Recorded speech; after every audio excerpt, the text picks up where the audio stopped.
What's up, guys? It's Lord Zelly here. I decided to make a build video on the Stamina Dragonite. This is a glass cannon build and it's group oriented. Now the sets that we are using 5-piece Spriggans. I'm using 3 jewelry and belts and gloves of Spriggans, and I'm using 5-piece Alchemist. But yeah, I'm running a 5-piece Alchemist on the back bar, but I have the heavy chest, heavy legs, and I have medium boots. So that's 3-piece, and this is 4 and 5. So you pop your paw on your back bar and you switch back to front bar.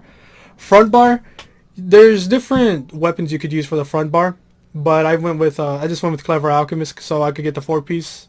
You could put on a 2H Asylum, you could put on 2H Maelstrom. It's all up to you. I just went with the 4-piece here to get more tooltip, but I would highly recommend the Asylum, at least for that ultimate game, because that'll help you sustain and survive with the ultimates. And the monster helm we're using is Slimecraw for the 8% minor berserk, and it's really good crit. Okay, actually, let's go to this bigger stat sheet. That looks better. Obviously, all of my attribute points are into Stam, for obvious reasons. Or, you know, you could just be dumb and put it all into Magicka. That's up to you. But if you want to do that, well, I wouldn't. But yeah, here are the stats. I'm going to sit around 34k, 35k with Sword and Ward. My health in Cyrodiil is about 22,000. If anyone wants to ask that. Stamina recovery is 1100. Weapon crit, we use weapon crit pots, so this will go up to about 43%. It'll go up some. Our resistances are going to sit about 15k until you buff up.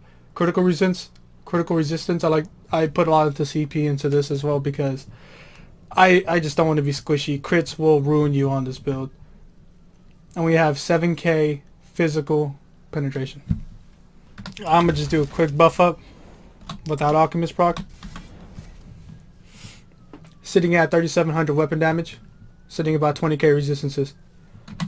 On back bar, this will go up a little bit because I'm using a reinforced shield as well. This is what it looks like. Alright, but fully buffed.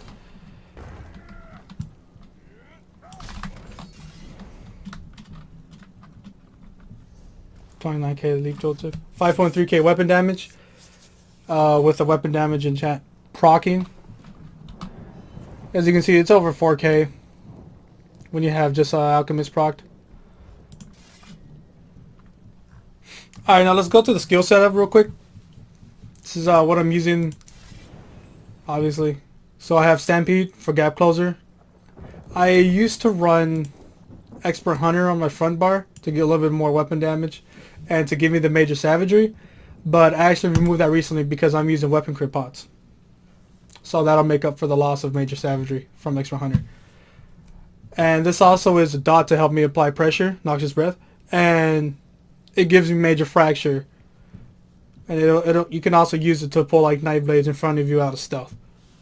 Anything like that. It's a good dot. Decent dot. Reverse Slice, obviously, this is your finisher. You go Dizzy Swing, Reverse Slice, Leap, Reverse Slice. It's pretty obvious. This is your main spammable. This ability, I went with Dizzy Swing over the other morph for the 20% because for obvious reasons, if I'm going to have a 1-second cast time ability open world, I'm going to want it to LACC because while you're readying up your Dizzy Swing, you're getting light attack or attacked by whatever. You get ultimate while you're doing this, so you get hit by anything, man. So it should LACC, in my opinion. I got Rally for major brutality and Take Flight for my ultimate. Back bar, Shuffle because we are 5 medium, 2 heavy. So we're using this for some sustain and some root immunity. Reverb Bash for when Dizzy Swing doesn't get a job done when you're trying to CC. And it's a good major defile. Volatile Armor for kind of obvious reasons. It increases both physical and spell resistance by about 5k. Igneous Shield for major mending. And the small shield will stop you from getting crit. So if a Night Blade goes into stealth, you know they're going to crit the next attack if they're using that one morph. So like, it'll stop an in-cap from stealth creating on you or snipe real quick. Like, it's a good defensive ability, and it also gives you major mending for 3 seconds, which really impacts his vigor, like, really hard. While you have Alchemist proc and Major Brutality up, and you got your weapon damage enchant up, this vigor is going to hit like 20k. Spell off for your defensive ulti while you're running from Zergs.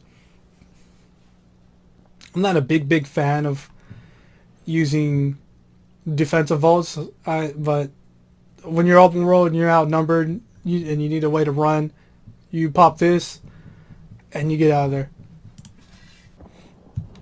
I'm running the warrior as my Mundus, and I have Dubious Cameron Throne as my food buff, drink buff. Okay, here's my CP. Just gonna go through like really quick.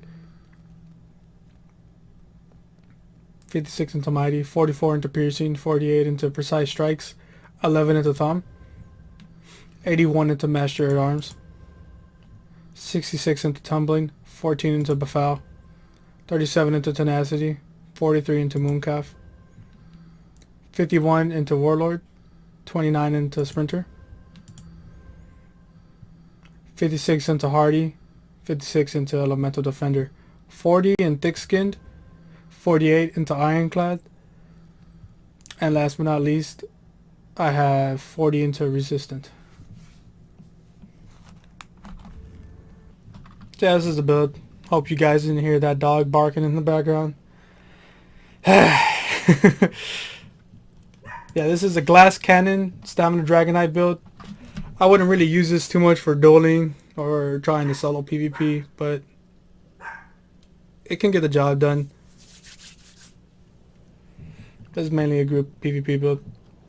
Low sustain, really high damage. And here's the leap tooltip with a little bit more into Thumb. Jesus Christ. I will be posting a PvP video of this build in the description.